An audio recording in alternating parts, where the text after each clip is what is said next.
Abra sua Bíblia, por gentileza, no livro de Filipenses, capítulo 1, versículo 1, capítulo 1, versículo 27. Filipenses, uma carta do apóstolo São Paulo. E ele disse assim, estamos todos, na minha Bíblia está na página 235. Paulo disse assim: vivei acima de tudo de modo digno do Evangelho de Cristo. Então, isso significa que viver o Evangelho é de uma dignidade, é de uma pureza, é de uma santidade que Paulo diz: viva isto de modo digno. Não viva de qualquer jeito o Evangelho. Não é vir um domingo e depois não vir 3, um dia dizimar e depois 3 meses não dizimar. Não, é um modo que tem dignidade. Viva de modo digno do Evangelho, para que, ou indo ver-vos, ou estando ausente, ouça, no tocante a vós outros, primeiro, que estáis firmes, firmes num só Espírito. Quem está firme no Senhor, diga amém. Firmes num só Espírito, como uma só alma. Viu que eu há pouco disse que é tão lindo quando nós estamos juntos? Nós somos um Espírito e uma alma. Não importa se você é branco, negro, rico, pobre, alto, baixo, gordo, magro, não importa. Somos um Espírito, somos uma alma. Agora, disse Paulo, lutando juntos pela fé evangélica. Quer dizer que viver a fé é uma luta. Paulo chegou a dizer que é um combate, um bom combate. Vamos ouvir o Espírito falar. Oremos. Pai amado e bendito, mais uma vez eu expresso a minha gratidão, a minha alegria, a minha felicidade de estar neste púlpito, neste altar, 40 anos, Senhor, depois da minha consagração. Estamos aqui, Senhor, no Rio de Janeiro, mas através das mídias sociais, do satélite, da internet.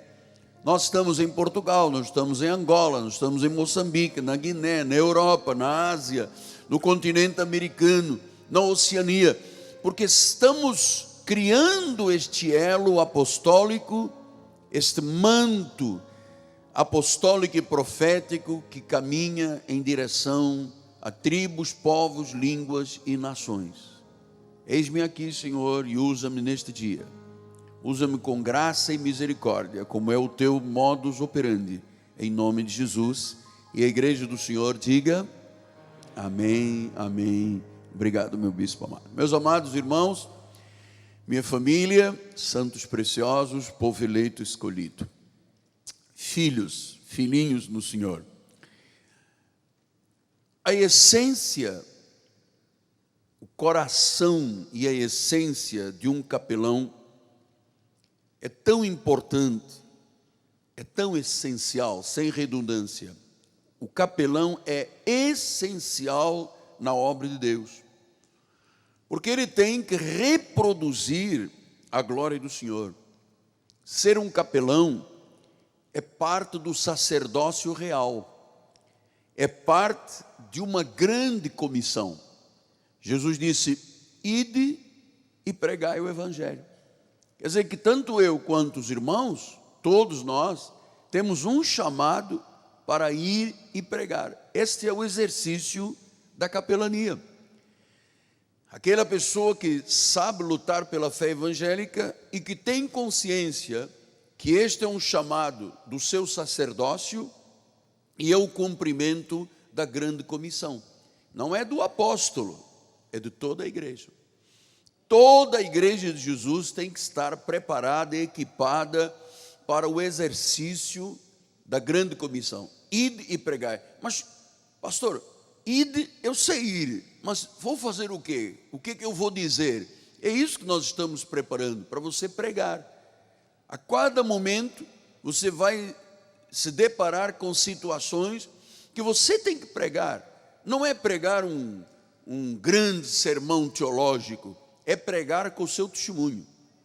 Eu ontem estava na revisão do meu automóvel e uma senhora veio ter comigo. Primeiro passou um senhor e me cumprimentou muito carinhosamente, apóstolo e tal. Eu não sabia quem era. Depois veio uma senhora ter comigo e disse: eu sou de uma igreja, Assembleia de Deus, mas eu assisto o senhor, e começou a chorar, tem um problema com o filho e tal, o senhor pode orar depois em casa pelo meu filho? Eu disse: não, vamos orar aqui. O que se passa com o seu filho?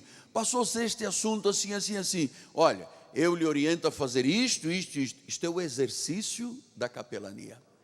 Porque essa conversa fiada das pessoas dizer: me dá o nome, bota no bolso, depois joga fora, não é exercício de nada. É verdade. Eu tenho que saber pregar, eu tenho que saber dar testemunho, eu tenho que saber, eu tenho que ter um mínimo de orientação. Então, estas aulas que estamos dando vão certificar, vão diplomar, vão preparar e vão equipar. Isto não é um trabalho do apóstolo e dos bispos, é um trabalho de toda a igreja de Jesus.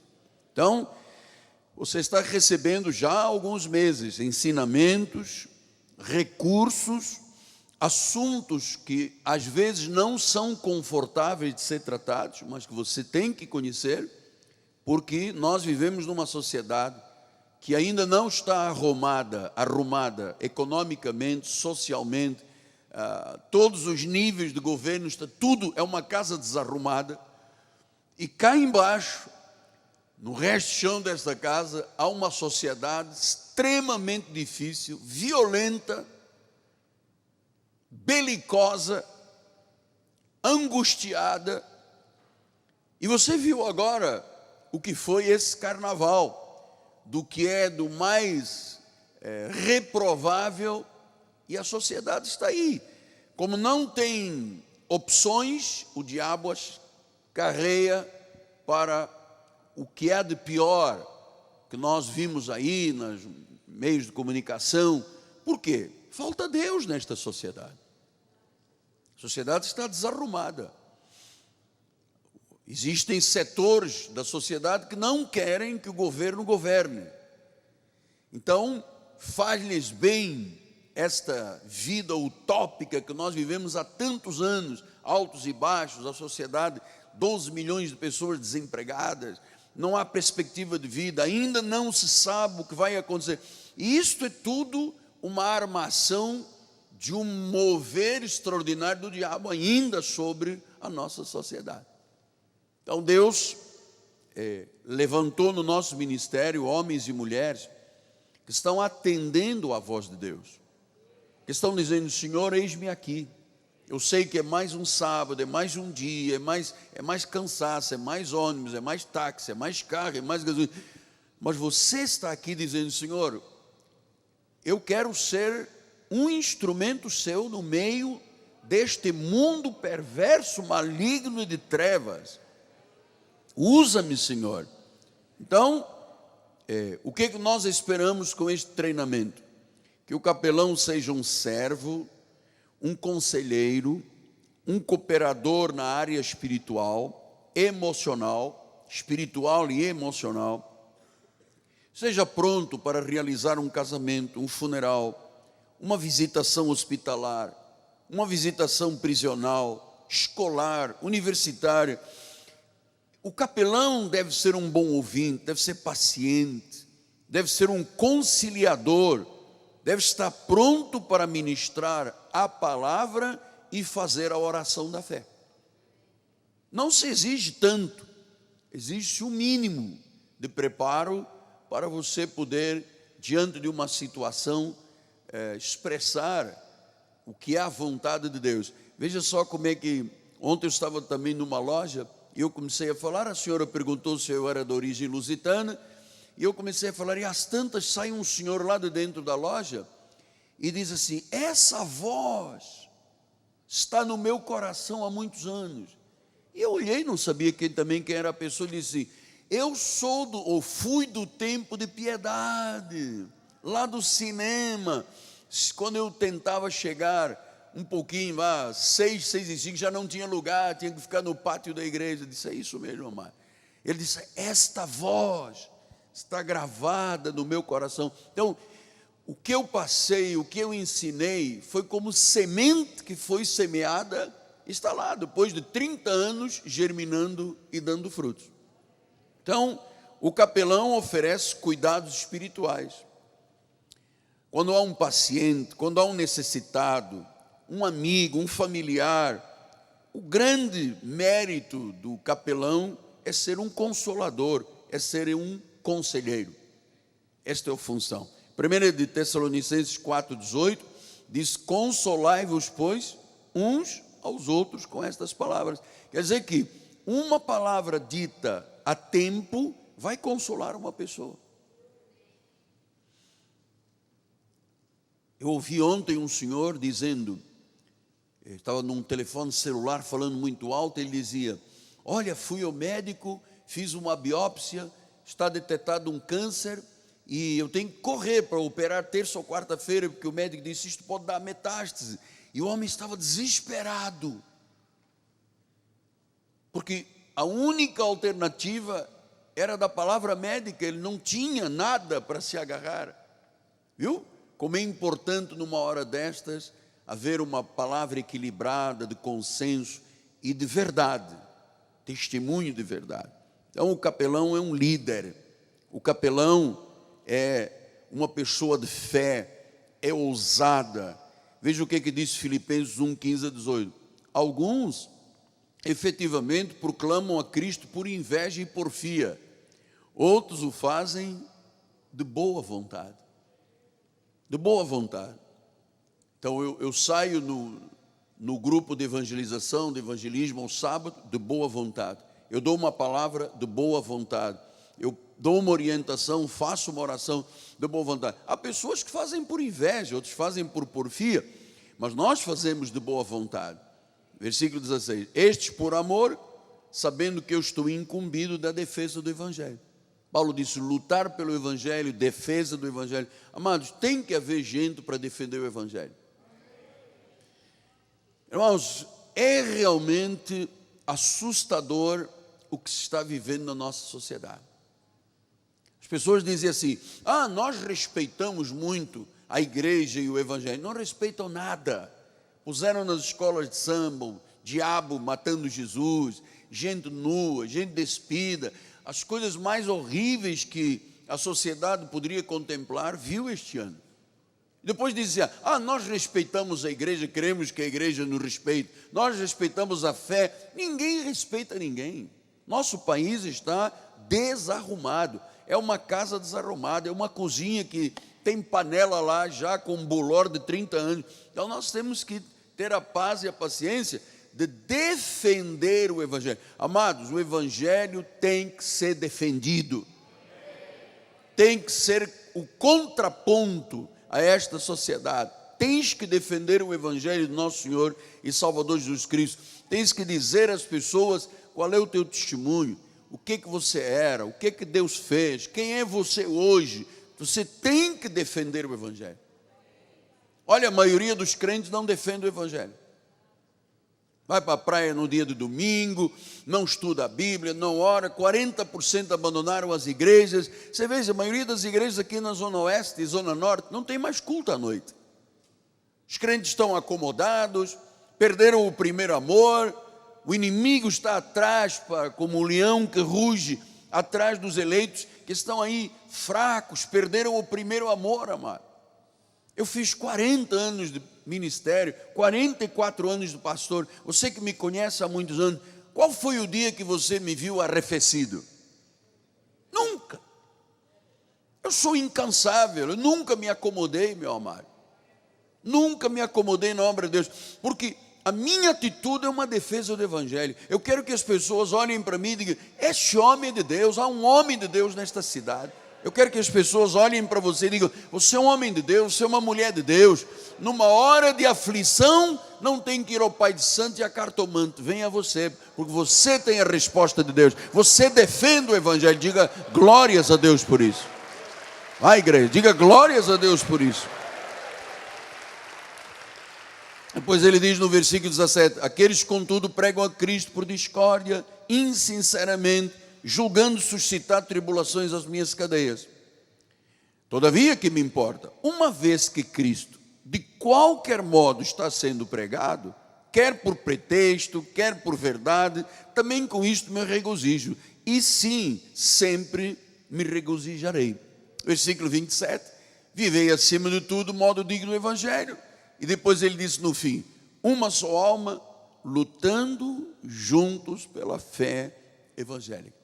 Veja, ainda tem gente que prega por porfia, por contenda. Existem lugares que você pensa que é uma igreja, não é uma igreja.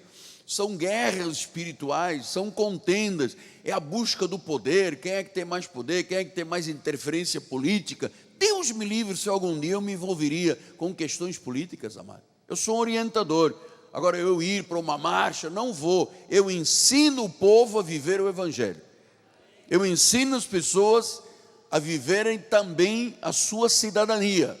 Agora, defender bandeiras não defende ninguém. A minha bandeira se chama Jesus Cristo. Esse é o único que não mente, que promove sua promessa e cumpre sua promessa. Então,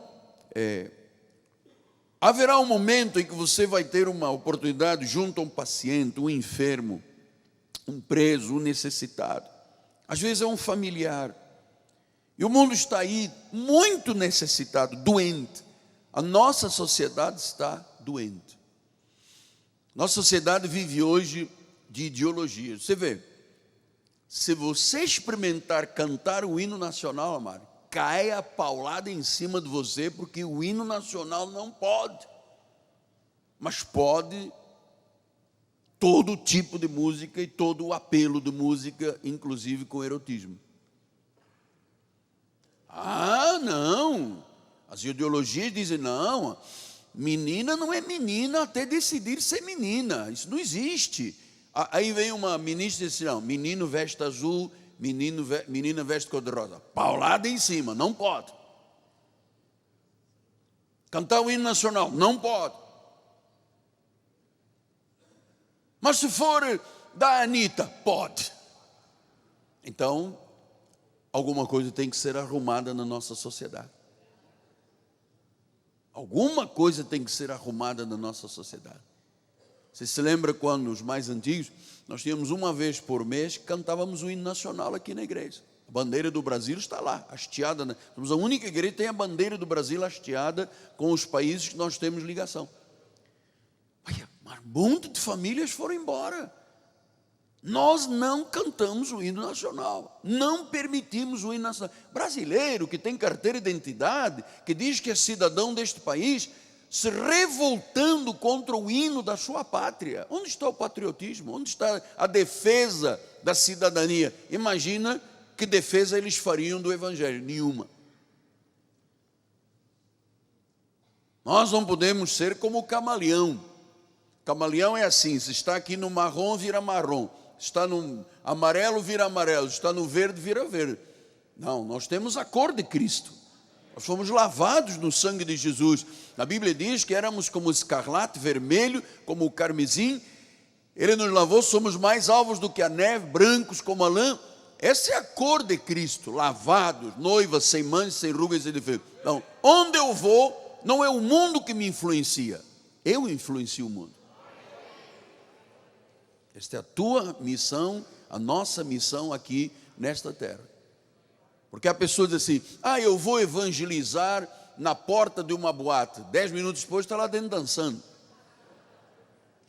Apóstolo, eu ainda não estou bem e tal, mas no próximo jogo está no Maracanã e só é pauleira dentro da jogo. Você vê guerra, briga entre torcidas e tal.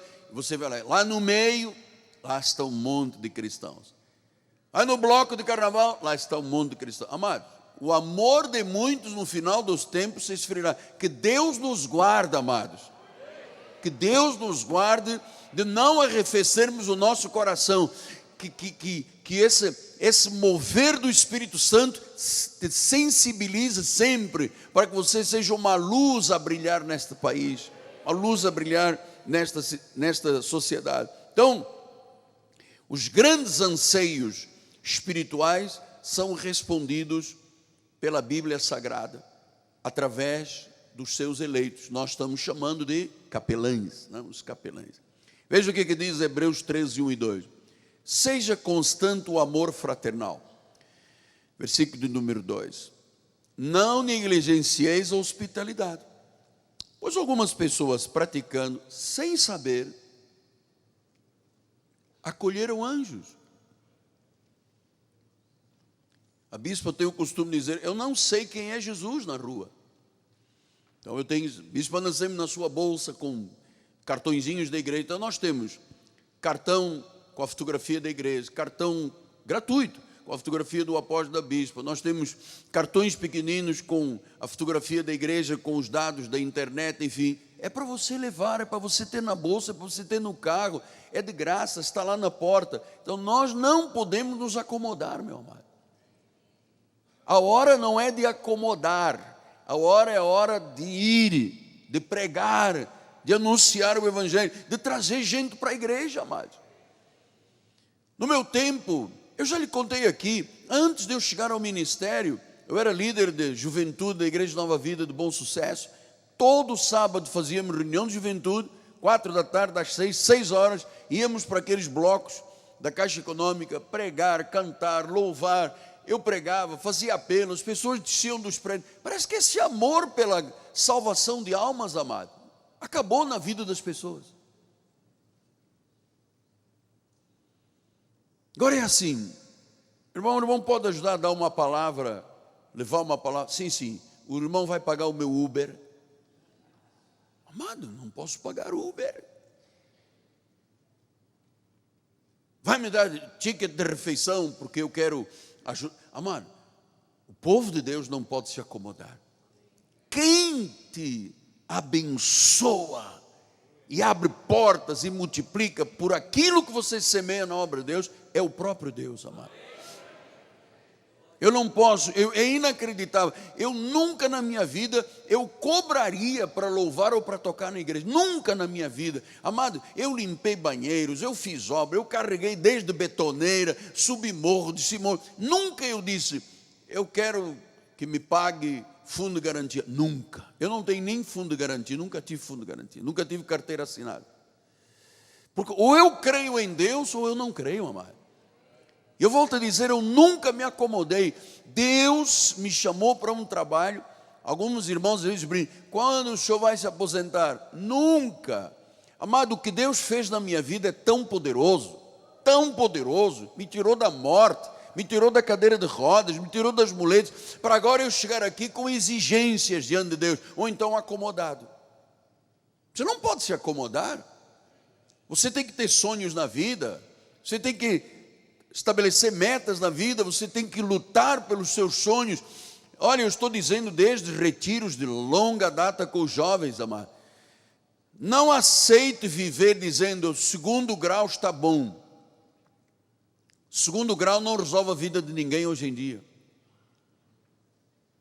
Tem que ter curso superior. Mas após eu já tenho 60 anos, volta a estudar, amado. Nós temos exemplos aqui na igreja de irmãos que começaram. Bispa Janja começou a estudar, terminou a advocacia, com quantos anos terminou? Com a reserva da idade, mas só para as pessoas saberem. 54. Meu sogro, com 70 anos, voltou aos bancos da escola, é advogado hoje. Amado, o tempo, você não sabe quanto tem de vida. Então não comece a dizer, estou velho, não estou velho. Mas eu agora vou dar uma palavra, vou pregar. Não importa se você é novo ou já é mais idoso. O tempo é hoje. É hoje que você tem que pensar na sua vida. É hoje. Mas nós estamos esta semana, levamos um choque tão grande.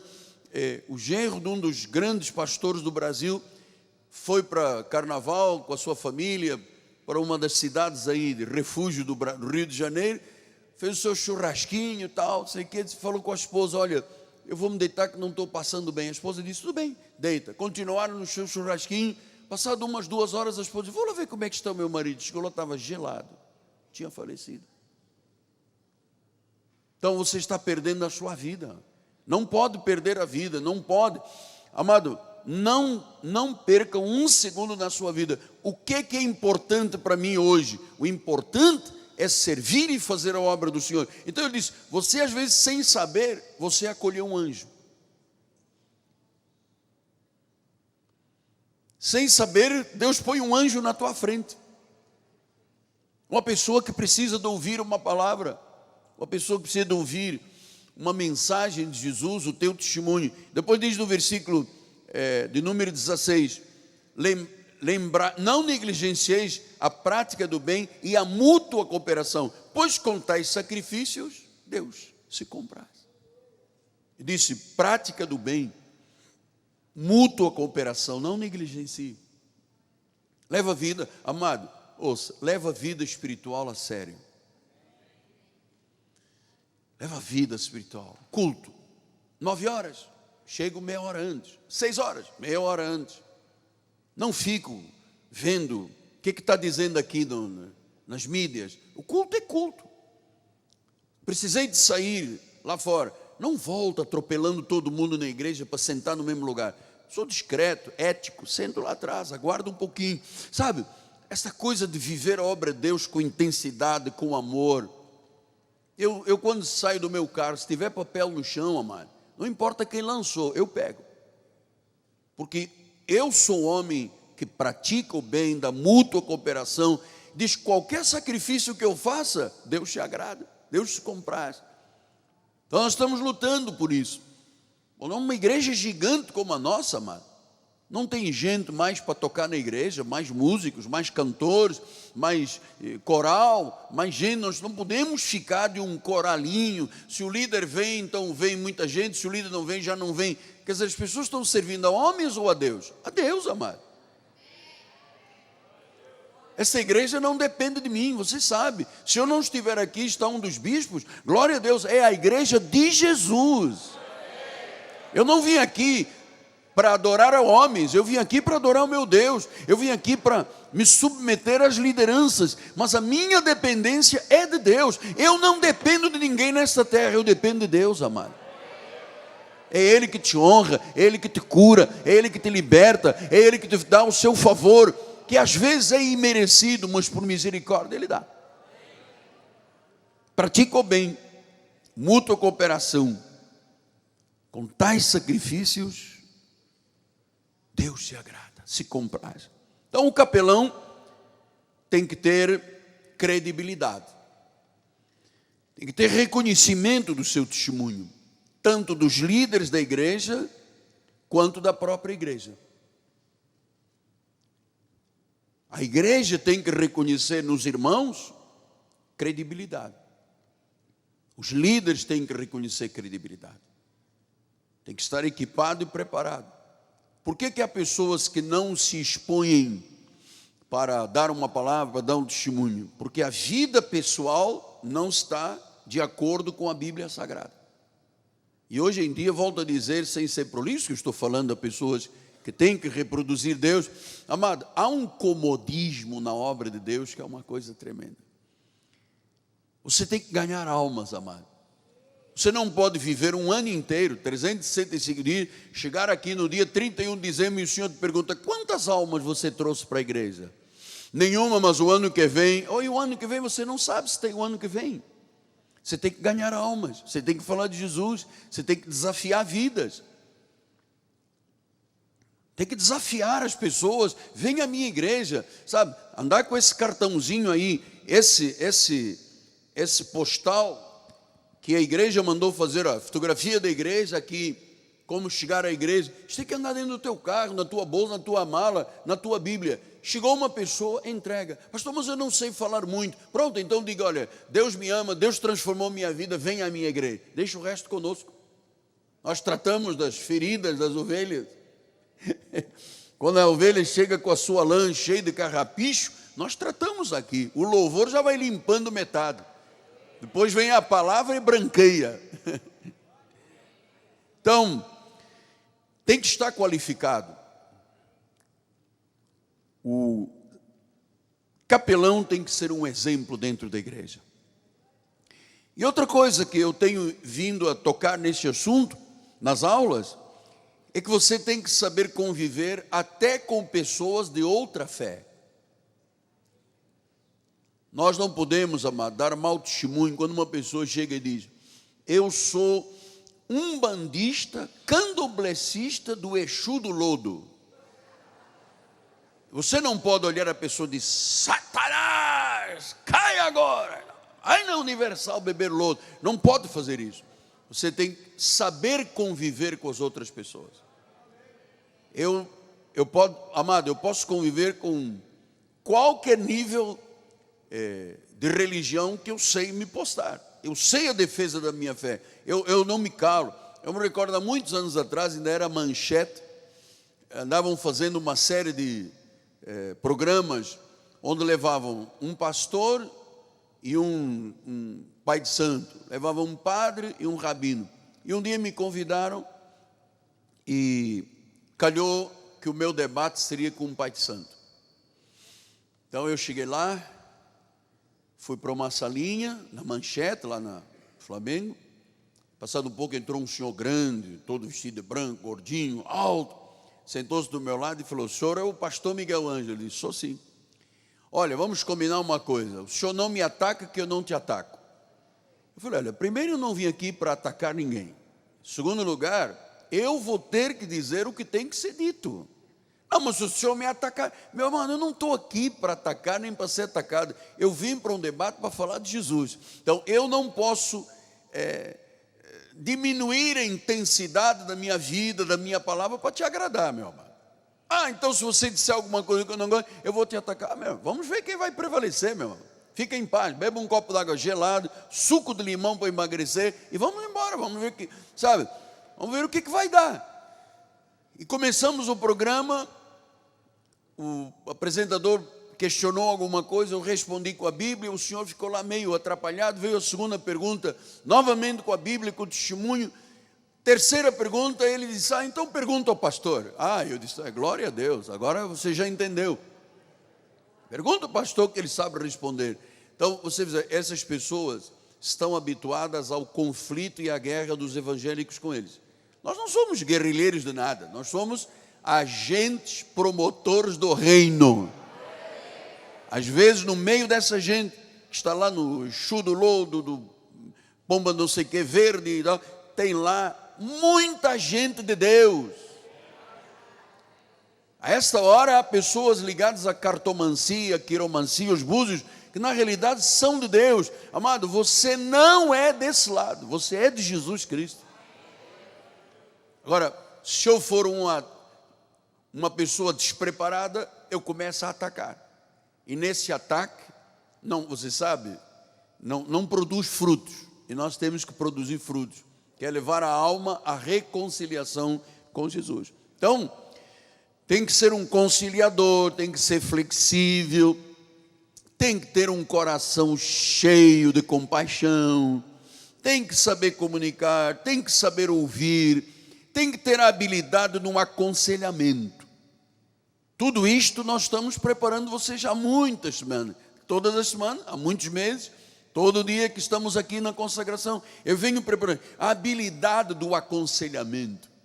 Eu me recordo, há muitos anos atrás, tínhamos um pastor aqui, aliás, ainda foi, então já tem mais de 28 anos, foi lá no Sinai, nosso pastor de Austin, que vinha de vez em quando ficar no aconselhamento do telefone. Ele vinha lá, tínhamos programa na CNT, na Corcovado, na Copacabana, e tínhamos os telefones, então os pastores vinham me ajudar. E eu estou no meu gabinete, que era tudo muito pequenininho, e estou ouvindo o pastor dando um aconselhamento. Uma irmã ligou, dizendo que estava com muitas tentações e tal, e ele está dizendo: minha irmã, tenha cuidado, senão a senhora vai escorregar na baba do quiabo.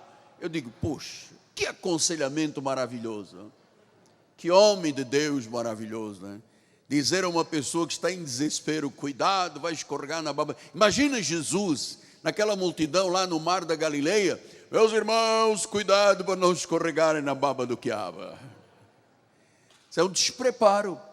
Nós, bispos, temos que ter o cuidado com quem sobe no púlpito. Quem sobe no púlpito, então, tem que ter todos os detalhes de vida equipada e preparada. Agora, quem leva a palavra tem que saber ter habilidade no aconselhamento. Então, nós não podemos viver acomodados, confortáveis e achando que só o programa de televisão ou da rádio vai trazer gente à igreja. O capelão tem a função de ganhar almas para Jesus. Nós temos que voltar, amados, a viver esse primeiro amor.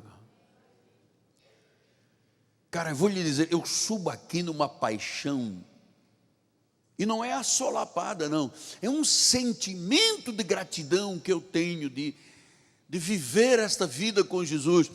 Por isso nós não nos calamos. Eu e minha esposa, onde vamos, amado? Bispo, já saca do seu cartão, nós falamos, se tiver que orar é na hora. É uma paixão que nós temos pela obra, pelo Senhor, pelo Salvador, pelo Redentor. Então eu não posso ser acomodado, amado. Isto também tem a ver com as pessoas que trabalham conosco na igreja. Eu venho reclamando aí com o administrador da igreja. Às vezes eu chego aqui, procuro, cadê os trabalhadores? Está todo mundo bebendo café, todo mundo na cozinha lá em cima, todo mundo acomodado. E no final do mês eu não me acomodo em pagar os salários. Eu não fico acomodado, fingindo que não estou aí, dando de morto. Eu pago. Então nós não podemos viver acomodados, sempre deixando para amanhã, sempre postergando, sempre procrastinando. Não, amado. A hora exige, a hora é hoje, uma dedicação e um empenho. Então, é um trabalho voluntário, é um chamado, é um sacerdócio. Provérbios 21:13 disse: o que tapa o ouvido ao clamor do pobre, também clamará e não será ouvido. E pobre aqui não está só, do original, não só com a questão financeira. É que é uma pobreza quem não tem Jesus Cristo. É um escravo. A Bíblia diz escravo do pecado. É escravo, é cauda. Você vê esses termos bíblicos? Cauda, não é cabeça, é cauda. Está por baixo, nunca está por cima. Então, nós não podemos tapar o clamor do pobre. Pobre não é só falta de dinheiro, é pobreza espiritual. Veja, o investimento da igreja com as questões de televisão, gastamos uma fortuna. Televisão nacional, televisão estadual, televisão internacional, rádio, mídias sociais, mas nós investimos muito, porque há um clamor na nossa sociedade. Há um clamor. Existe no Brasil, em 208 milhões, existem 208 milhões de habitantes. Nós hoje, dizem as estatísticas, somos 30 milhões de evangélicos. 15 milhões desviados. Não fui eu que os desviei. Foi a lei que os desviou, foi o mundo que os desviou. Mas existem muitos milhões que ainda não ouviram falar de Jesus do modo certo. Ouviram falar de Jesus com mercantilismo, com negócios da fé. Mas o Jesus que salva, que liberta, que cura, que transforma, que predestina, que elege, que escolhe, que chama, que sela, que dá salvação eterna, a sociedade não conhece. Conhece o do óleo, do sal, das mandingas, de cruzinha não sei de quê, madeira da cruz, óleo não sei de onde, água do rio Jordão. Isso não é evangelho, isso não salva, isso não liberta. Então, é o senhor e a senhora, sou eu, somos nós que temos esta missão de um sacerdócio, de não taparmos o ouvido ao clamor do pobre. Porque senão, quando nós clamarmos, nós também não seremos ouvidos. Há um clamor, amado. Marido esfaqueia a mulher e queima com álcool e joga no mato. Puxa, eu nunca ouvi. Eu esperei chegar aos 66 anos de idade para ouvir isso. Marido tem ciúmes e mata com 10 tiros a mulher. É uma sociedade desarrumada. O inimigo tem dominado a sociedade de tal forma, amado. Desarrumou a nossa sociedade. Assuntos que nós não conseguimos começar a lutar, questões previdenciárias, questões fiscais, questões tributárias, questões políticas, ainda não se começou a fazer nada. Tem países que isso não se fala mais.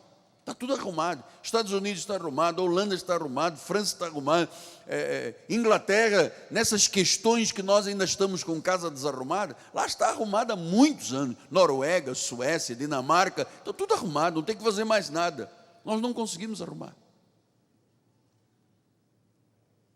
Então a sociedade está clamando. Quem é que nos pode ajudar? Aí vem uma pessoa, olha, tem um óleo aqui, que se você passar esse óleo, seu marido amado vai ficar de joelhos. Lá vai a senhora com o óleozinho para cá. No outro, olha, tem aqui um cajadinho, pois é uma chavezinha. E aí na nossa sociedade, estamos com quase 170 anos de evangelho no Brasil, não há resultados frutíferos. Não há transformações de vida. As transformações que eu vejo aqui dentro desta igreja, mano, a sociedade aí fora tem que conhecer as transformações. Você vê que gente que saiu realmente das trevas para a luz, amado. Da morte para a vida. E eu pergunto, quem passou por essa transformação? Levante a sua mão e diga glória a Deus.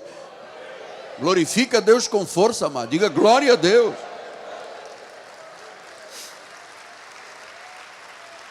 Então nós temos aí gente com o nosso sangue brasileiro, morador de rua. Milhares e milhares de pessoas com AIDS. Na última década, 10 anos, AIDS e sífilis aumentaram 700%. 700%. Tanta gente incapaz, tanta gente sem cultura, tanta gente em estado terminal. Olha quantas áreas você tem para trabalhar como um capelão. Ofereça-se a Deus. Diga lá dentro no seu coração, Senhor, eis-me aqui, usa-me, capacita-me. Eu quero ser um instrumento neste clamor que as pessoas estão tendo aí fora. Então, o capelão aceita desafios por amor a Jesus. Eu não sei como é que você vê este assunto, este senhor. Como é que o teu coração treme ou não treme? Como é que a tua mente absorve isso aqui? Mas, amado, isto aqui não é uma utopia. Isto aqui não é um mito. Não é um aion, não é um ídolo. É um Senhor, é um Deus único. É Kyrios, da palavra grega. É Senhor absoluto da nossa vida. Não se acomoda, amado. Eu quero ver almas trazidas por você. Eu quero ver vidas transformadas através da tua vida. Eu quero ver testemunho de você chegar aqui e dizer, apóstolo, eu preguei, eu dei meu testemunho para o meu chefe, para o meu diretor, para os meus empregados. Onde eu chego, a glória de Deus está presente. Isto é maravilhoso, amado. Então, reproduzir a imagem do Senhor. Romanos 3, 23... Olha o que diz a Bíblia, todos pecaram e carecem. Todos pecaram e carecem. Carecem de quê? Da glória de Deus, todos pecaram. Então nós temos aí um mundo, nós temos 208 milhões de pessoas, tire aí 38 milhões, nós temos aí cento e lá vai, de pessoas que precisam de nós, amado. E aí ficam os crentes lutando, tirando membros de uma igreja para outra, né? Um senhor corretor da Barra da Tijuca, meu amigo, me chamou e disse, apóstolo, eu sou corretor de várias igrejas aqui, deu o nome de uma igreja e disse assim, aquele pastor me disse, eu estou crescendo 30% por ano na minha igreja, vou ter que mudar daqui. Sabe por quê? Sabe qual é o meu alvo? Disse esse pastor para o meu corretor, são os crentes das igrejas. Paulo disse, eu não prego onde Cristo foi pregado. Então eles têm um alvo, roubar membros das igrejas. Não é ganhar gente do espiritismo, da macumba, do catolicismo, das religiões falsas, não. O meu alvo são os crentes. Então tem gente da igreja que vai na casa do crente, já salvo, de outra igreja, e arrebanha para levar para a igreja e dizer, nossa igreja cresce 30% ao ano, com pessoas das igrejas. Isso é uma vergonha. Nós temos um amigo que está nos assistindo certamente, que me contou que uma igreja aqui de Minas Gerais foi para Orlando, para a Flórida, com o negócio do louvor, do laguinho, e arrebatou todo mundo das igrejas. Igrejas batistas fecharam, presbiterianas, metodistas, igrejas de longa data, por causa do louvorzinho, por causa do leãozinho. Amado, isso não se faz, isso é uma vergonha, isso não são pastores. Isso não são pastores que fazem campanha para tirar gente das igrejas. Amado, sabe quanto custa fazer um prosélito, amado? Quanto custa tirar uma pessoa do mundo para trazê-la para dentro da igreja? Custa milhões.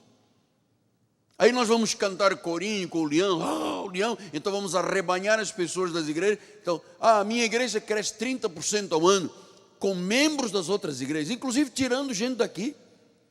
que foi morar para lá, para Baga, tirando gente daqui e dizendo a estas pessoas: vão lá no campinho e convidem para vir aqui. Você vê que vergonha. E depois essa pessoa diz que é pastora. Qual é o temor de Deus que está no coração? Tem 200 milhões de pessoas para ganhar, vão em cima das igrejas. Amado, isso tinha que ser o caso julgado por Deus imediatamente, amado. Então o capelão é para trazer pessoas para a igreja, não é para tirar pessoas da igreja. É para trazer pessoas para a igreja. É para aconselhar, é para motivar. Romanos 6,23 disse: o salário do pecado é a morte. Então, quem está lá fora está morto. O dom gratuito de Deus é a vida eterna. Então, quem está lá fora está morto. Precisa de vir para a igreja. Quem está morto em pecados e delitos. Eu não quero que você traga pessoas de outras denominações para o nosso ministério, amado. Quem está na nossa igreja, que é de outra denominação, ou era, veio por revelação de Deus. Eu nunca peguei o telefone para chamar um irmão de outra igreja para a nossa igreja. Nunca. E olha que eu tenho pessoas que, se eu ligasse, viriam correndo, mas eu não ligo. Eu sou ético, eu sou temente. Sei lá se eu vou tirar uma ovelha de um pastor, que essa ovelha é quem é a força e o equilíbrio dessa igreja. Jamais eu faria isso. Agora, quando eu me deparo com um católico, com um espiritista, com uma pessoa de religiões orientalistas, com uma pessoa que diz: eu não tenho... isso, meu amado, eu vou firme. Especialmente nos católicos. E eu vou dizer, amado, a igreja protestante não pode ter os mesmos hábitos da igreja católica. Nós fomos libertos de lá. A reforma protestante foi a libertação da igreja católica. Então nós não podemos continuar com as atitudes católicas. Eu vou servir a Deus, está aqui uma moedinha. Isso é atitude católica. Domingo eu não venho à igreja porque depois, na outra semana eu vou. Isso é uma atitude católica. Eu não tenho compromisso com a igreja. Isso é uma atitude católica. Nós rompemos com as atitudes católicas. Nós somos evangélicos, nós somos cristãos, nós somos protestantes. Protestar é a favor do testemunho. Nós não temos hábitos católicos na nossa igreja. Não temos nenhum hábito católico. Então nós precisamos de entender o que disse Apocalipse 21:8. Quando, porém, aos covardes, aqui não tem covarde, pois não? Não. Aos incrédulos, aqui não tem incrédulo. Aos abomináveis, aos assassinos, aos impuros, feiticeiros, idólatras, mentirosos, a parte que lhes cabe será no lago que arde com fogo e enxofre, a saber, a segunda morte. Então a Bíblia diz que covarde não... Amado, nós não podemos ser covardes. Você não pode ser covarde na tua posição evangélica. Você não pode ser covarde na educação dos teus filhos. Não pode. Você não pode ser covarde com a questão de dar o seu testemunho. Não importa perante quem você está. Você está ali reproduzindo Deus. Eu me recordo há muitos anos atrás, 2006, quando era o outro presidente do Brasil, chamou os pastores principais do Brasil, temos um grupo grande, e eu estava lá no palácio, e o presidente sempre se queixando de um braço, e o povo estava lá para perguntar: tem verba? Tem verba? Eu disse: eu não vim aqui para verba, amado.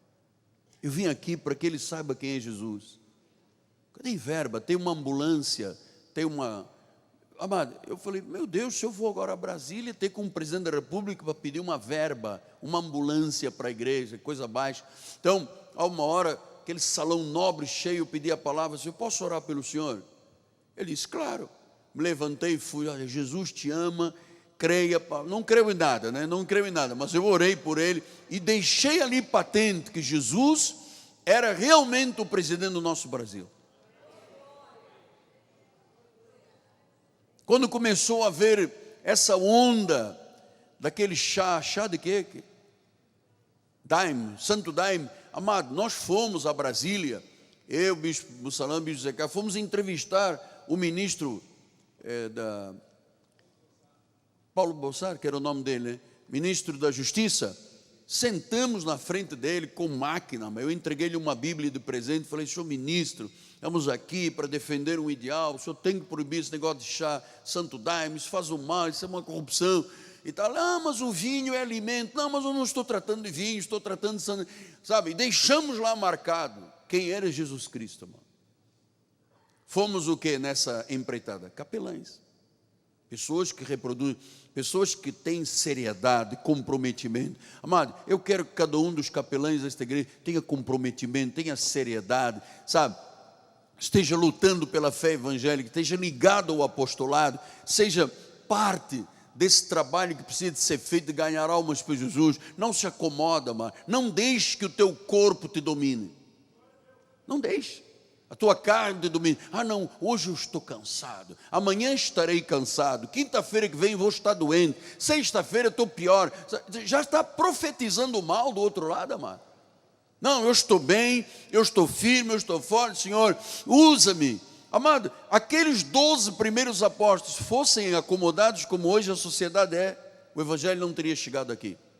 Paulo diz: olha, eu fui fustigado, 40 chicotadas menos uma, eu naufraguei, eu fui traído, eu fui apedrejado, eu tive nudez, fome, eu fiz jejum, eu passei por tudo. Mas aqui cabe a responsabilidade sobre todas as igrejas. Mas nós temos que ter gente assim. Está chegando o nosso congresso, Convenção Nacional das Igrejas. Já estou começando a receber o WhatsApp. Após, no dia 23, eu vou ter... Amado, suspenda tudo. É o teu congresso nacional, é a tua família, é a tua obra, é a tua igreja, é o teu reino. Quero estar junto do meu apóstolo, dos meus bispos, meus pastores. Amado, isto é um chamado. Isto é um chamado. Você tem um chamado santo. Amém? Diga amém, amado. Você tem um chamado. Muito bem. Vistos e analisados os factos sobre este perfil, que eu demorei aqui quase 45 minutos passando o perfil do capelão, da capelã, conforme eu tenho lhe dito, eu tenho a obrigação, como pastor, como mentor da igreja, como tutor da igreja, de fazer abordagens que lhe preparem para quando a tua fé for questionada. A fé é questionada quando as pessoas dizem: ah, não, eu vou pedir ao médico para desligar o aparelho, né? Eutanásia. Você tem uma posição, você já sabe sobre esta questão. Ah, cremação. Não, eu já sei o que a Bíblia diz, já tenho uma palavra. Orientação de ideologias, eu já tenho uma orientação do meu altar, já estou preparado para responder.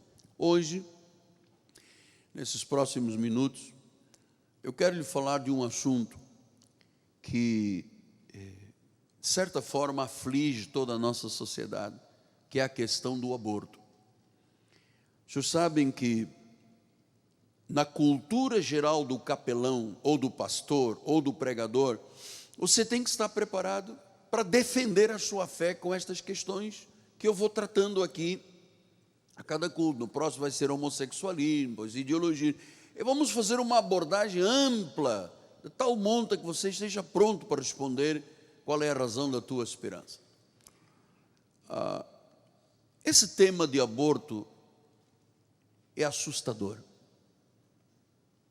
Dizem as estatísticas que o Brasil, conhecidamente, portanto é uma estatística, tem mais de 1,5 milhão de abortos por ano. Isto os conhecidos. 1,5 milhão de abortos.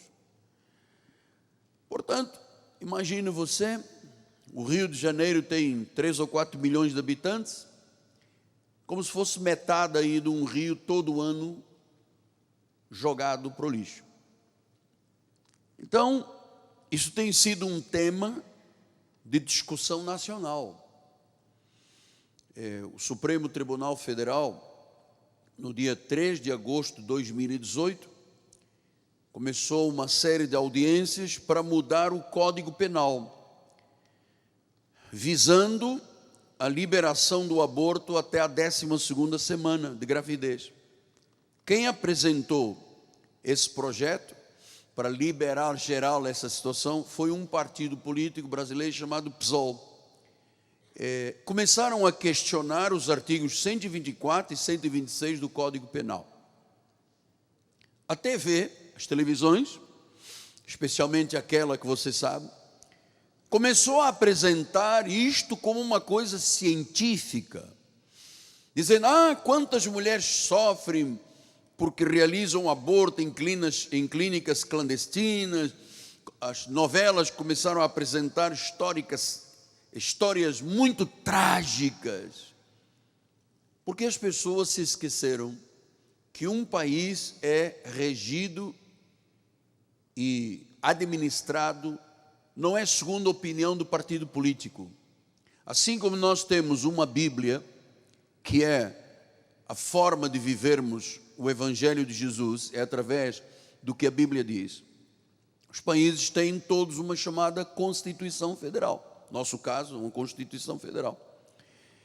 E eu quero dizer aos irmãos que a Constituição brasileira garante constitucionalmente o direito do ser humano à vida a partir da sua concepção.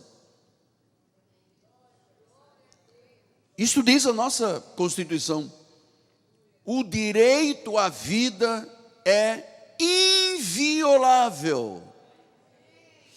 Então, se é inviolável a partir da concepção, significa que vida já tem que ser preservada desde o chamado zigoto.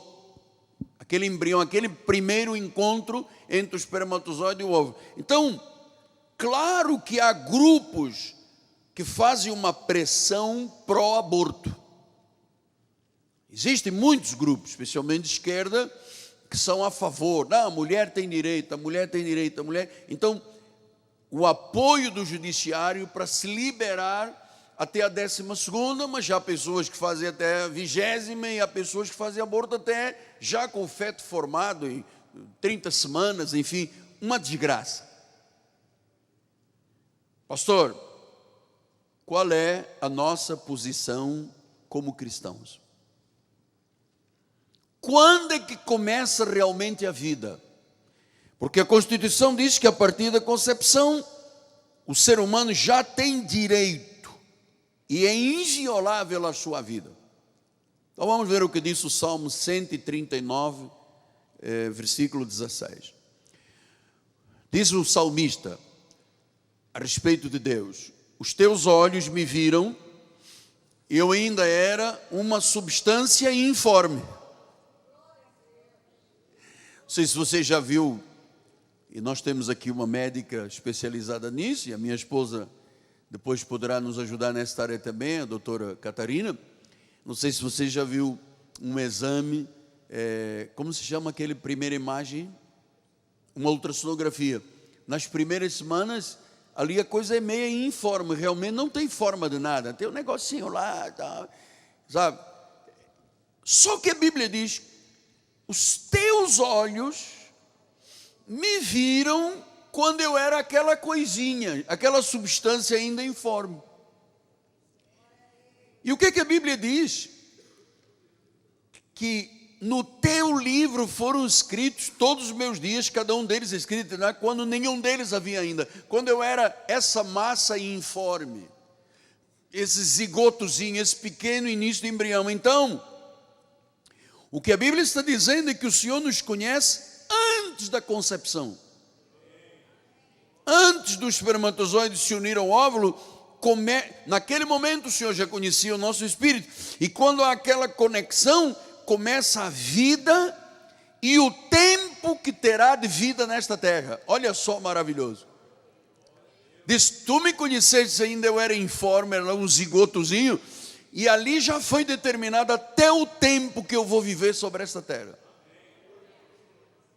Então, meus irmãos, Deus tem uma relação com o ser humano a partir do ventre da mãe, a partir do zigoto, a partir da concepção, do embrião. Ali já está vida. A vida, biblicamente, começa na concepção. Se Deus já conhecia naquela concepção a minha relação com Deus, espiritualmente, em espírito, começou antes da fundação do mundo. E fisicamente, era ali Deus trabalhando, formando ossos, peles, sangue, entendeu? A minha relação e a sua relação com Deus começou no ventre da nossa mãe. Inviolável. Aí vem as ideologias pró-aborto, dizem, não, o corpo é meu, eu sou uma vadia, eu faço o que eu quero, eu fumo maconha, eu cheiro cocaína, eu aborto se quiser, eu tiro com quantas semanas quiser, e vai na clínica clandestina, e vai no SUS, e vai no sei o quê. Amado, isso é uma grande epidemia que nós temos dentro do nosso país. Veja que lá, nas orientações de Moisés, o Senhor disse em Êxodo 21, 22 e 25, se os homens brigarem e ferirem uma mulher grávida, e forem a causa que aborte, porém sem maior dano, aquele que feriu será obrigado a indenizar segundo o que lhes diu o marido da mulher. Pagará como os juízes lhe determinarem. Então os juízes daquela época eram contra o aborto. Depois diz o versículo 23, mas se houver um dano grave, agora veja só como é que Deus dizia no passado, darás vida por vida. 24, olho por olho, dente por dente, mão por mão, pé por pé. 25, queimadura por queimadura, ferimento por ferimento, golpe por golpe. Então o que Deus está dizendo? Se uma mulher fosse ferida e tivesse um filho prematuro, o marido exigiria um pagamento. Mas se aquela criança fosse morta, na lei, quem provocasse aquela morte seria morto. Imagina aí os aborteiros que nós temos aqui no Brasil. É que as pessoas não conhecem a Bíblia. Se a criança morria, se a mãe abortava por uma questão de briga, alguma coisa, quem causasse aquela morte teria que morrer. E nós não levamos isto a sério. Então, segundo a Bíblia Sagrada, a concepção, a vida começa na concepção. E nós, nesta igreja, somos pró-vida e nunca pró-aborto. A questão é muito mais profunda, é uma questão espiritual, é uma questão ética, porque o embrião já tem direito à vida. Ninguém pode ser isentado de suas escolhas. Todo homem, toda mulher tem noção de que uma relação sexual pode gerar uma criança.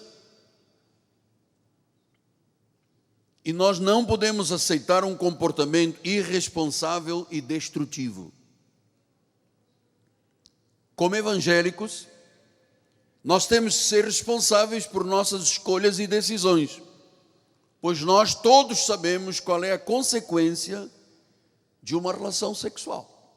Por isso, nós defendemos biblicamente que o sexo seguro é o sexo dentro do casamento, entre marido e mulher. Esse é o sexo seguro.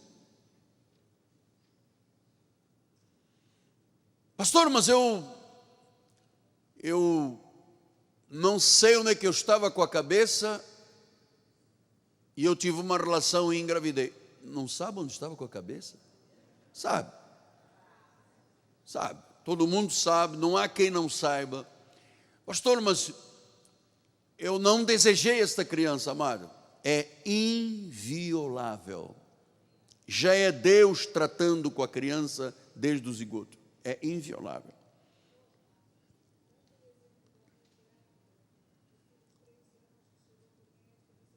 Sim, depois eu vou pedir que você dê uma palavra, tá bem? E a doutora Catarina, depois haverá um momento que eu preciso que vocês duas deem uma palavra a respeito de a senhora como médica, a minha esposa, porque isso é um assunto muito importante.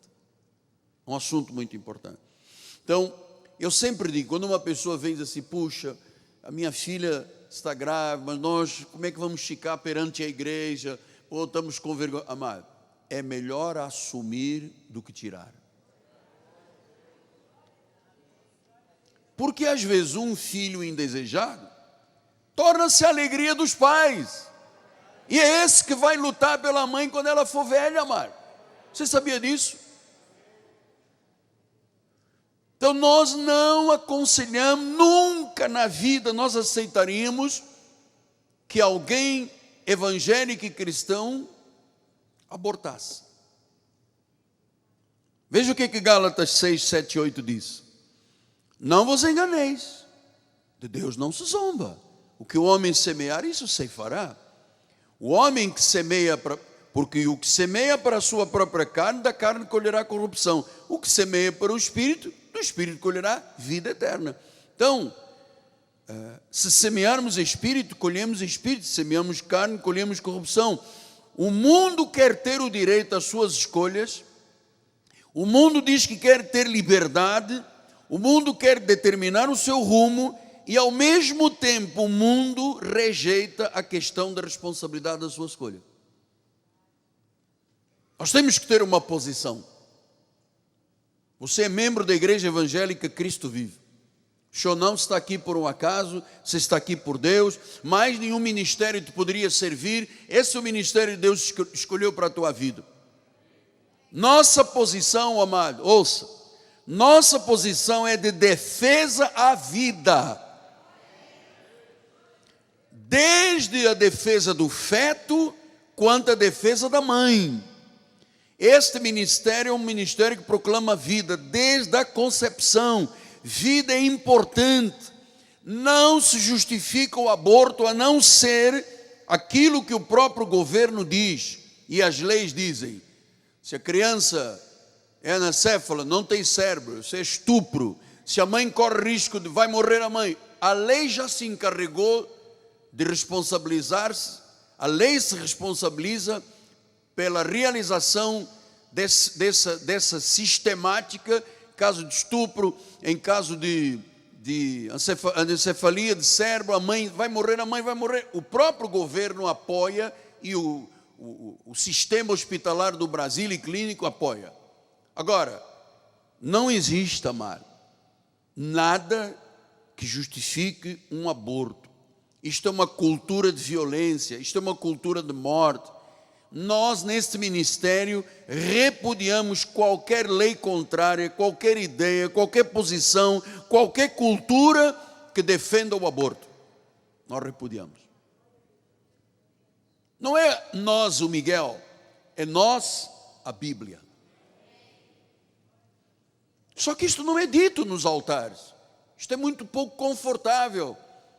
Porque os pastores querem ser alinhados com as ideologias de esquerda, e nós não somos. Nós somos alinhados com o que a Bíblia diz, amado.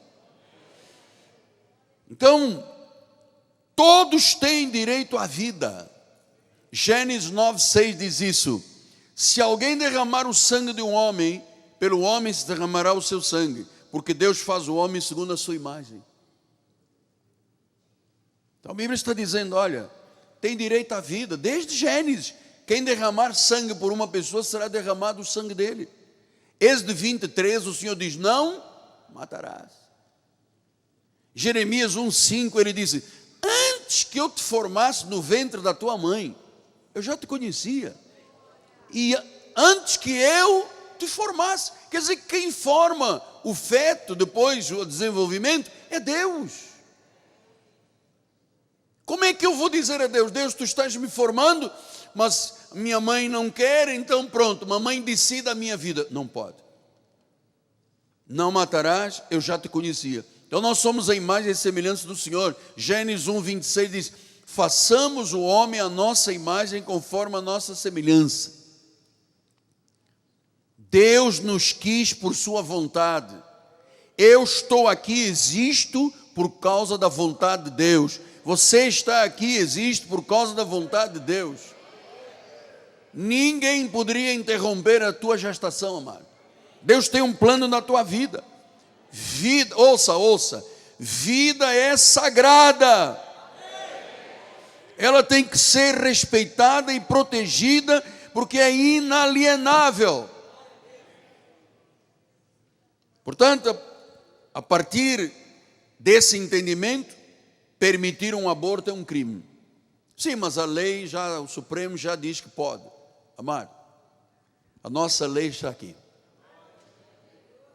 Nós, como evangélicos, defendemos o que Deus diz, não o que o Supremo diz. Nós respeitamos as autoridades, nós entendemos, mas quando chega a área da questão ética, espiritual, nós ficamos com a Bíblia. Pastor, mas eu tenho uma mocinha que engravidou, tadinha, amado, mas tem vergonha, como é que vai ser? Amado, tinha que ter pensado nisso antes de revirar os olhinhos. Antes, revirou os olhinhos, assume. Mas o que a igreja vai dizer? Não vai dizer nada, a igreja vai dizer, olha, se equivocou, vamos acertar logo esse casamento, acabou. Nossa, amada, ouça, esta igreja não é um tribunal. Esta igreja não é um tribunal. Nós estamos dizendo, sexo seguro é sexo dentro do casamento. Se teve um problema e tal, e engravidou, nós somos compreensíveis, perdoadores, amamos, porque cada um tem as consequências das suas decisões.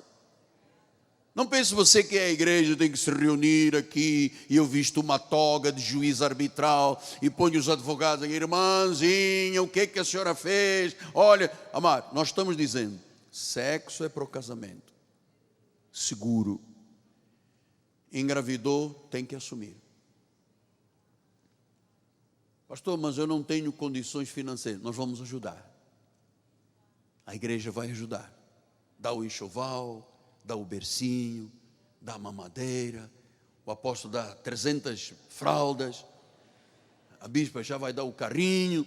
Mas nós vamos proteger vidas aqui dentro, amado. Deus nos livre que aconteça com alguém. Tá bem?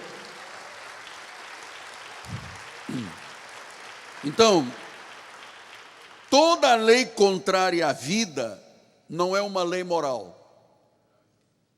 Se eu tenho o direito de matar uma criança que é inviolável e inalienável, eu tenho o direito de matar um velho. Porque o velho, então, é velho, já não precisa. Amado, isso aqui é do diabo. Ninguém pode autorizar que se dê morte a um ser humano inocente. Eu vou lhe dizer uma coisa, amado, é abominável. Nada justifica um aborto. Vida é sagrada, não se pode adiantar o final da vida. Vida é preciosa, e até porque existem depois as consequências. São consequências físicas e emocionais para o resto da vida. Eu vou lhe dizer uma coisa, a doutora depois vai nos falar, as duas doutoras vão nos falar. Você sabe que um aborto pode causar a morte da mãe também. Uma hemorragia, uma infecção uterina, pode gerar infertilidade. Então existem consequências emocionais e consequências físicas. A culpa, os conflitos, o medo, a solidão, a síndrome pós-parto, esterilidade, as dificuldades de engravidar, os hormônios do corpo mudam, mexe com emoções, desperta instintos. Quando uma mulher engravida, desperta instintos que ela não sabia que tinha, mas estão lá, o instinto maternal. E eu vou lhe dizer, quando Deus permite uma gravidez, é porque Ele tem um propósito com esse bebê. Tem um propósito. Filho sempre é uma bênção. Pode ser indesejado no início, mas depois, amado, é uma alegria para os pais, é uma alegria para os avós. Depois se esquece tudo, tudo se arruma. Mas a igreja não vai dar nunca uma palavra contrária à Bíblia. Então, as consequências emocionais, consequências físicas, pode ter uma perfuração do útero, uma infecção uterina, pode ter tétano, se usar objetos contaminados, esterilidade, inflamações uterinas, depressão, pesadelos. Pastor, mas então como é que nós vamos dizer a uma pessoa para evitar filhos? Olha, existem métodos anticoncepcionais que garantem que a pessoa, autorizado pela lei e pela medicina, que mantenha uma vida controlada nesse aspecto.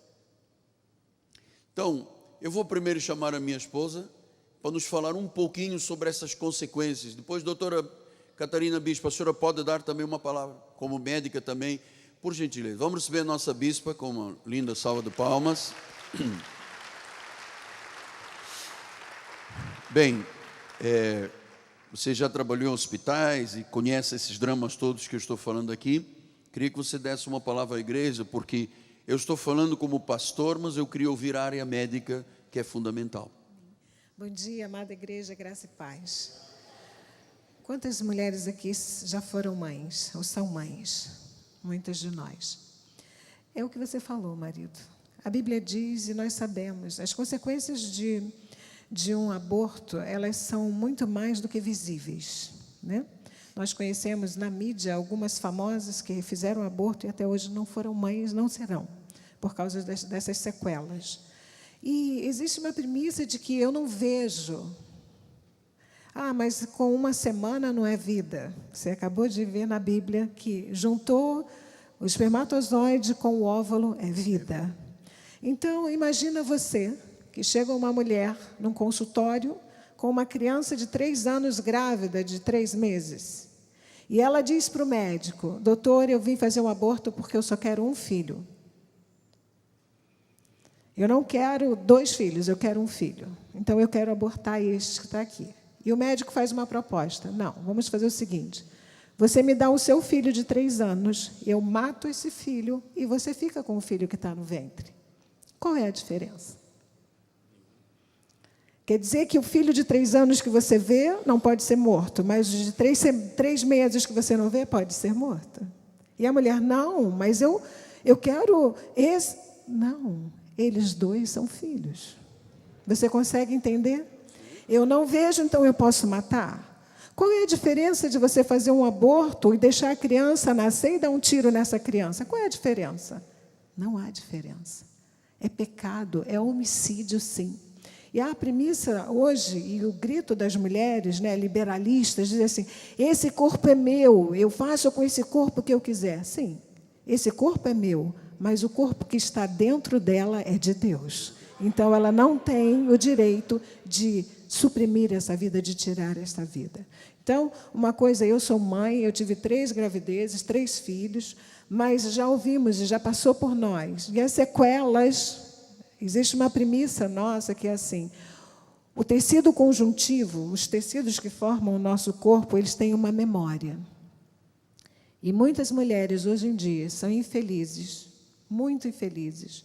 Têm uma depressão crônica e uma tristeza que não passa, porque fizeram abortos e elas sabem, as células delas sabem que aquilo está intoxicado dentro dela. E só existe um que pode limpar esse corpo, que é Jesus Cristo. E muitas mulheres que estão nos ouvindo agora, amor, pelas mídias sociais, que estão vivendo esse drama, Deus pode fazer um milagre na sua vida. Porque Ele disse que lançou no mar do esquecimento os nossos pecados. Então, é um tema sério que alguém tem que falar. Quem tem que falar é a Igreja de Cristo. Deus nos deu condições de falar sobre isso e entender. Acontecem os deslizes? Acontecem. Devem ser evitados. Que eu vou abrir um parêntese para você poder continuar o culto, que está uma bênção. Que é assim, às vezes pega uma gravidez, mas às vezes pega uma AIDS, pega uma sífilis. Na terça-feira próxima passada, nós estivemos com os jovens no retiro e, assustadoramente, em 10 anos, aqui no Brasil, de 2007 a 2017, foi feita uma estatística que os casos de AIDS na população de 14 a 25 anos aumentou em 700%. Jovens, por causa da promiscuidade que o mundo oferece, pode dar para todo mundo, desculpa a expressão, amor para todo mundo, é livre amor. Amor envolve sexo, envolve gravidez, envolve doenças sexualmente transmissíveis. Hoje, 38%, é lamentável e assustador, 38% de mulheres grávidas estão com sífilis, das quais 16% nascem crianças sifilíticas. Brasil 2019. Isso é um absurdo. Porque essas crianças que nascem doentes, elas serão doentes. Não é peso para o Estado, é peso para a emoção das mães e dos pais. Parte-se da premissa que quando você for fazer alguma coisa, você está semeando e você vai ter a obrigação de colher essas sementes. Evite. Sexo é bom. Se não fosse bom, Deus não teria feito. Mas é bom no casamento, à luz da Bíblia. Não é escondido, porque nada fica oculto. Nenhum aborto. Porque às vezes a pessoa, minha bispa, não sabe que a outra fez, mas Deus sabe. Então, é importante que nós conversemos, nós que somos mães de adolescentes ou avós, abre os olhos desse pessoal.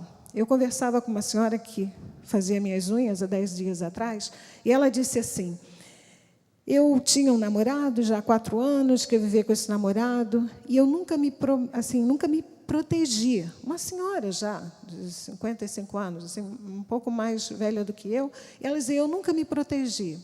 Há cerca de 1 mês, ele ligou para mim e falou, você nunca mais vai querer falar comigo. Por quê? Porque eu descobri que eu estou com aquela doença. E essa senhora, pasme, é evangélica. Será que ela não está ouvindo do altar que sexo seguro é no casamento? E eu virei para ela e falei, Deus lhe deu um livramento, aprenda com isso. Igreja não pode ficar calada. Igreja foi colocada para falar. Todos nós aqui temos a obrigação. Quando meu marido diz, gente, a nossa obrigação é com Jesus. Esse Salvador que deu o sangue, que verteu. Alguém chega do teu lado, você está vendo que aquela pessoa está com problemas, está grávida. Olha, seja o que for, mantenha o seu filho vivo, porque ele é uma bênção de Deus. Uma palavra, nós podemos mudar uma história de vida. Então, pensem nisso. Ah, você vai abortar? Então, espera nascer e aborta. Mata. Você vai fazer aquela pessoa pensar. Porque hoje temos tido um embate tão grande, marido. É tudo tão simples nessa sociedade, né? Faz, acontece. Não. Esse corpo será o mesmo até 100 anos. Quem recebe 100 anos? Eu recebo, em nome de Jesus. Eu quero ter 3 dígitos na idade. Né? 100 anos, mais de 100 anos. É o mesmo corpo. É o corpo que abortou na juventude? É o corpo que abortou na meia-idade? Não. É o corpo que foi obediente à palavra, que gerou filhos, filhos saudáveis. Mas, bispo, às vezes vem filhos doentes. Olha, amados, Deus não dá nenhum fardo a nós que a gente não tenha forças para levar. Nenhum, diz a palavra. E Ele dá escape. Então, obrigada, marido, por essas manhãs, porque você é corajoso. Você se mantém corajoso em pregar essa palavra, não se desviando nem para a direita nem para a esquerda. Aborto é pecado.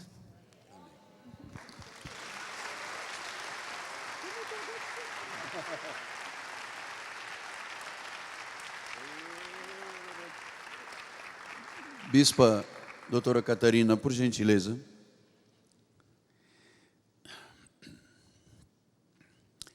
Você sabe, você como capelão, como capelã, está sendo preparado para estas atitudes da vida. Muita gente vai chegar junto de você com essa situação. Você já tem uma palavra e está equipado. Vamos receber a nossa bispa com carinho. Salva de palmas. Bispa, minha esposa já falou da questão emocional também, mas eu queria que a senhora, como médica, cientista, obstetra, cirurgiã, que a irmã nos falasse um pouquinho mais sobre essa questão das consequências, o que se passa, senhor, quantas pessoas o senhor recebe no seu consultório que estão vivendo esses dramas. Bem-vinda, muito obrigado pela honra. A paz do Senhor para todos, um bom dia. Graças a Deus estou aqui. Cada dia a dia eu aprendo mais um pouco. Então, como médica, vocês imaginam, com 36 anos de formada, o que eu já assisti, vi e ouvi no consultório. As consequências tremendas que um aborto traz. Quando se vai num aborteiro, o doutor não senta com calma e explica as consequências de um aborto. Ali é uma produção em série de ganhar dinheiro, certo?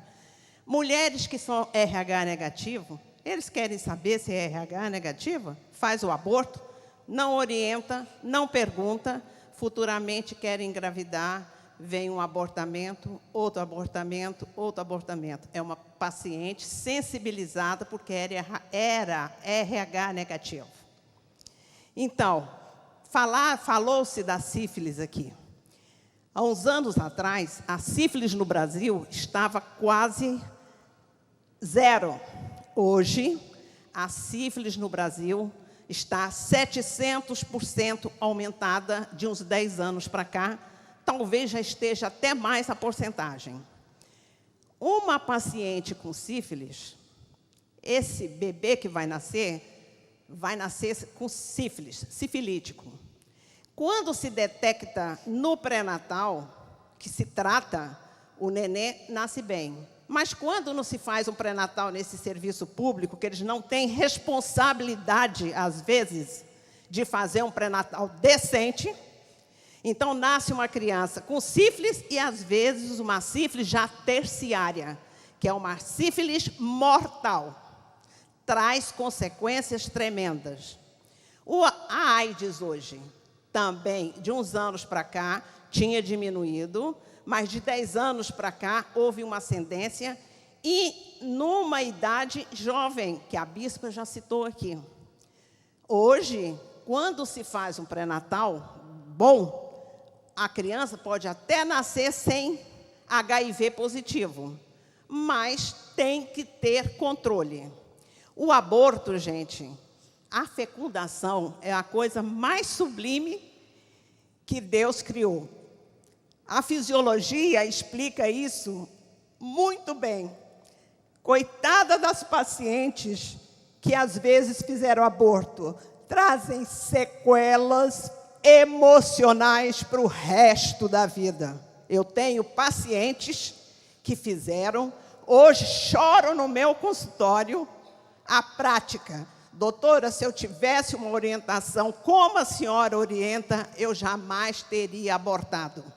Já tive exemplos de pacientes no meu consultório que queriam abortar. Eu sentei, conversei. Isso aí precisa de uma catequese. Tem que catequizar. Ah, doutora, eu estou resolvida, eu vou fazer. Falei, filha, é decisão sua. Eu não posso interromper a sua decisão. Mas vá para casa, sente e pense bem. Quantas voltaram no meu consultório, foram lá, quando viram o ambiente, o coração doeu, o espírito falou e voltou. Volta no consultório, tudo bem com você? Você fez o aborto? Não, doutora, eu pensei muito, cheguei lá, vi como era, e meu coração doeu, eu voltei aqui para fazer um pré-natal com a senhora, certo? Já tive uma recente, com problemas psiquiátricos, tomando remédio, depressivo, vou abortar, a mãe chorando do meu lado, é uma jornalista, né? Eu conversei com ela, não, eu vou abortar porque eu não quero. Passa-se uns 3 semanas, ela me chega lá. Tudo bem com você? Tudo bem. Doutora, eu vou fazer o meu pré-natal. Eu decidi. Então, pelo que a senhora me falou, pelo que minha mãe disse, a senhora é protestante, a senhora falou da palavra para mim, a senhora mostrou que Deus só dá fardo para quem pode carregar. Eu sou uma jornalista, eu tenho meu emprego, eu tenho o meu salário. Se o pai não quiser assumir, eu posso criar o meu filho. Hoje, essa criança está com 1 ano e 3 meses. A coisa mais linda, de olhos verdes, e ela é apaixonada pela criança. Deixou de tomar remédios antidepressivos e está muito bem, obrigada. E me agradece, me abraça, me beija por tudo que eu falei para ela. Tá? Então, gente, nós pastores, os pastores, têm que sentar e falar tudo isso para as pacientes, para os servos, frequentadores da igreja, orientar, pensar que não deve se fazer aborto. Quanto à esterilidade, quantas mulheres estéreis hoje, não são inférteis não, estéreis, esterilidade pós-aborto. Essas clínicas, você acha que no hospital que tem controle de cirurgia, tem um número determinado de cirurgias por dia por causa da desinfecção do material, nessas clínicas que fazem não sei quantos mil abortos por dia, por ano, não sei, você acha que esta desinfecção está dentro dos padrões normais da Organização Mundial de Saúde? Não. Objetos contaminados. Objetos contaminados. Quantas mulheres, depois de um aborto, faz uma endometrite? O que é endometrite? Infecção grave do endométrio. E essa endometrite, às vezes, leva à esterilidade. Quantas mulheres fizeram endometrite e quase morreram por septicemia? O que é a septicemia? É a contaminação do material que foi feito o procedimento. Traz obstrução tubária. Então, quantas mulheres hoje estão estéreis pela obstrução tubária? Por quê? Várias infecções de transmissão sexual, pelo número de parceiros que tiveram. Muitos não têm responsabilidade de fazer uma prevenção anual para saber se tem alguma doença ou tratar direito. Não vão ao médico, vão na farmácia. O vendedor de remédio vende um antibiótico lá qualquer, não trata direito e são portadores sãos. Às vezes acha que está sadio, mas não está sadio, não. Tem uma doencinha lá circulando no sangue, certo? Gente, está doente, fez o que não devia, vai ao médico. Graças a Deus, hoje já proibiram a venda de antibiótico sem receita especial. Mas, aqui no Brasil, tudo pode. Continua-se farmácias, fale comigo, diz que para não sei o quê, que eu consigo um antibiótico para você. É sério isso, gente. Doença infecto-contagiosa não é brincadeira. Quando não traz um retorno rápido, futuramente esse retorno vem. Bispa, e a questão de gerar morte? A mãe pode morrer? Outra coisa, quando você tem essas infecções bravas em pós-aborto, muitas pacientes morrem. Quantas pacientes, na época que eu trabalhava nesses hospitais públicos, trabalhava não, estagiava, que eu nunca trabalhei em hospital público, porque eu sou contra muita coisa de lá. Então, chegavam mulheres lá quase morrendo, se esvaindo em sangue. Às vezes, nós médicos não somos Deus, podemos controlar a situação, mas às vezes a situação já era tão incontrolável que gerava óbito. E quantas esterectomias pós-aborto durante a minha vida eu fiz? Esterectomia, retirada do útero. Uma jovem, 26 anos, fez um aborto, fez uma infecção, gerou uma septicemia no útero, ou tirava o útero ou ela morria. Qual é a opção do médico? Entre a vida e a morte. Tirar o útero e deixar a mãe viva. Ela não vai gerar mais um filho, mas pode adotar futuramente e ter uma vida saudável. Tá? Já inúmeros.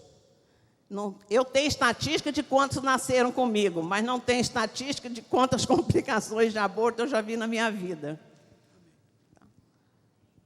Doutora, minhas doutoras da igreja, eu falei da parte espiritual, as doutoras falaram da parte médica.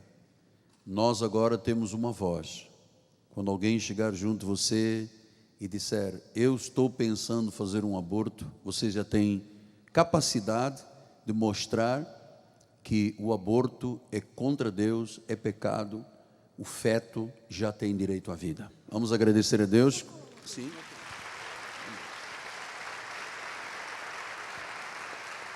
Isso é importante. Quanto a fetos mal formados e anencéfalos.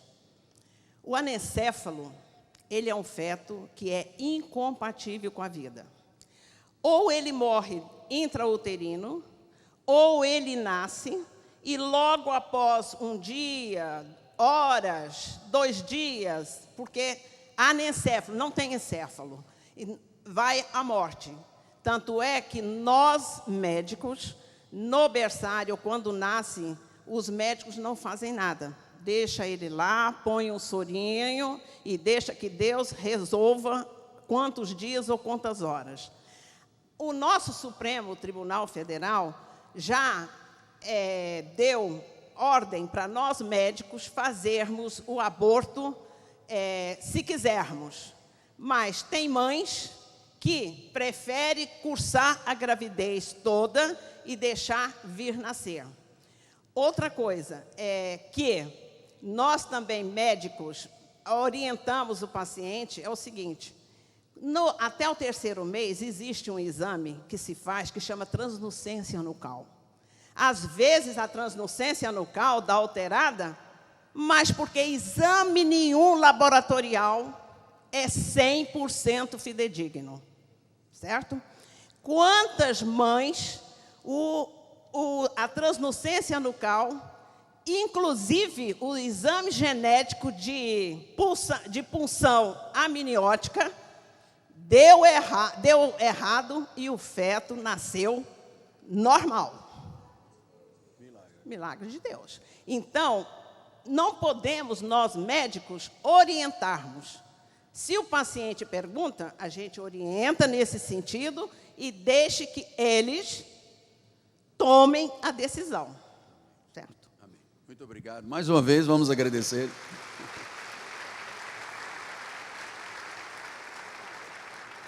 Muito obrigado, bispa. Nós cremos que há uma vida melhor e há uma atitude melhor. Eu, inclusive, queria sugerir ao bispo Sérgio que nós preparemos um folheto sobre esta questão para distribuição, porque se estatisticamente dizem que 1,5 milhão são feitos, a nossa pátria perde 1,5 milhão de pessoas. Conforme você viu, o senhor disse que lá dentro, quando ainda é informe, o senhor já teve a relação com a pessoa. Então isto é vida. Interromper esta vida sagrada é pecado, é erro, não pode. E você que será um porta-voz de Deus, estará preparado, porque nós estamos preparando folhetos sobre eutanásia, sobre cremação e sobre este aborto, depois vamos das ideologias, do homossexualismo, enfim, porque eu quero que você tenha a estrutura emocional e nessas questões da área médica, você seja capaz de responder com os versículos que eu lhe mostrei, mais o que as médicas orientaram, você está preparado para salvar uma vida. Ou quizás 2, ou quizás 10, ou quizás muitas, porque isso é uma prática no Brasil livre praticamente. Então, nós somos reconciliadores e restauradores de vida. Você recebe essa palavra? Glória a Deus. Curve a sua cabeça. Pai amado e bendito, eu quero expressar minha gratidão por poder ser este instrumento de Deus e orientar a igreja e preparar os capelães e capelãs para o exercício da vida do bom samaritano, daquele que é o conselheiro, aquele que vai dar o conselho de Deus, porque o próprio Senhor é o nosso conselheiro, e Ele quer que sejamos porta-vozes dos seus conselhos, a favor da vida, sempre a favor da vida, sempre a favor da vida, em nome de Jesus, e o povo de Deus diga, amém, amém e amém. Graças a Deus, graças a Deus. Vamos cantar um corinho, vamos depois gastar um tempo precioso em oração. Tu és soberano sobre a terra, sobre o céu, Tu és Senhor absoluto. Tudo que existe acontece, tu sabes muito bem. Tu és tremendo, e apesar desta glória que tens, tu te importas comigo também. E esse amor tão grande eleva-me, amarra-me a ti. Tu és tremendo.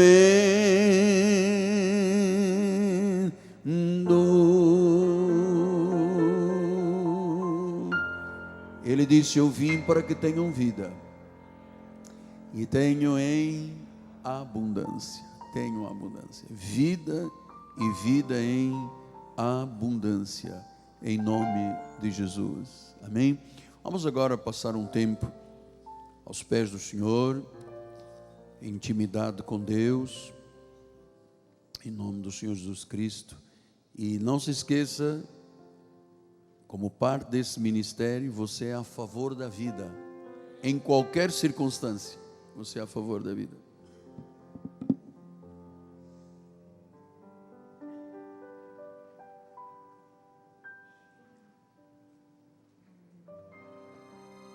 Aquele que habita no esconderijo do Altíssimo, à sombra do Senhor onipotente descansará. Glória a Deus. Aquele que habita no esconderijo do Altíssimo, com intimidade com o Senhor, à sombra do Senhor onipotente descansará. Direi do Senhor, Ele é o meu Deus. Direi do Senhor, direi do Senhor, Ele é o meu Deus. Amém.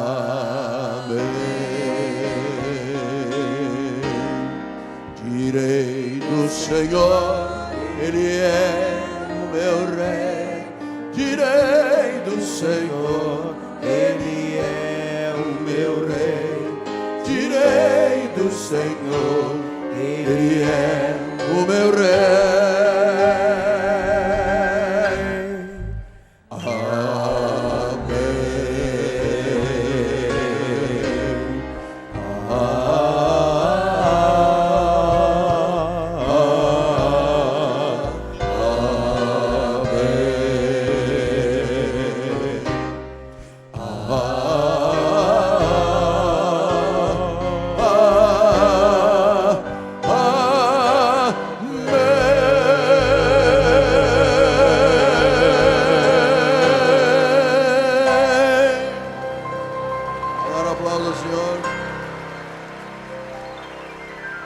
Sua glória enche a terra, a igreja, a minha vida. Santo, santo, santo.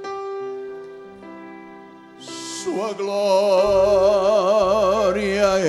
enche a minha vida.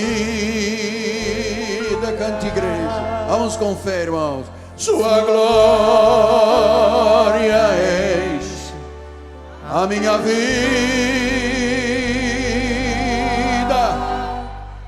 Sua glória enche a minha vida. Santo é o Senhor. Diga agora: Santo, Santo é o Senhor. dos exércitos, Rei. Vamos dizer, igreja, cante a Jesus. Santo, Santo é o Senhor Dos exércitos. dos exércitos. Sua glória enche a igreja. Sua glória enche a igreja. Eu quero ouvir a sua voz. Sua glória enche A igreja. Sua glória enche a igreja. Santo é o Senhor.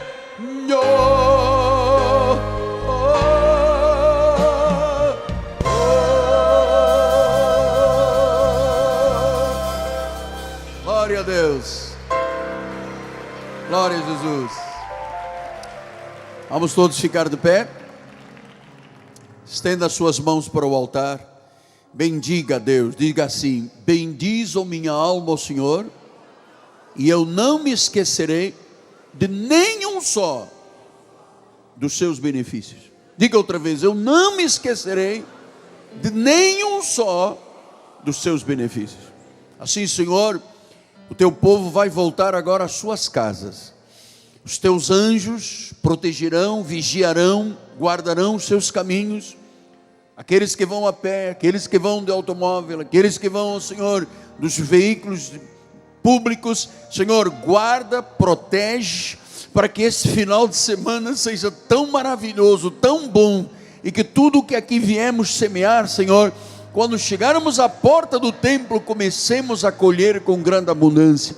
Declaramos a volta amanhã à tua casa. É o dia sagrado, é o dia do Senhor, é o dia que os santos apóstolos consagraram, dedicaram ao Pai, e nós queremos ser testemunho nesse domingo, que somos cristãos, somos da fé, que honramos, ó Deus, o dia da ressurreição. Então amanhã não será dia de praia, amanhã não será dia de churrasco, amanhã será dia do Senhor, e nós engrandeceremos ao Pai, em nome de Jesus. Que os anjos te guardem. Vai com paz, vai com muita alegria, com muita felicidade. Afinal, tu és a imagem e a semelhança do Senhor. Tu és fruto desde o ventre da tua mãe. O Senhor já tinha relação contigo. Ele, amor, te predestinou para uma tão grande salvação. E o povo de Deus diga amém, amém e amém. Graças a Deus.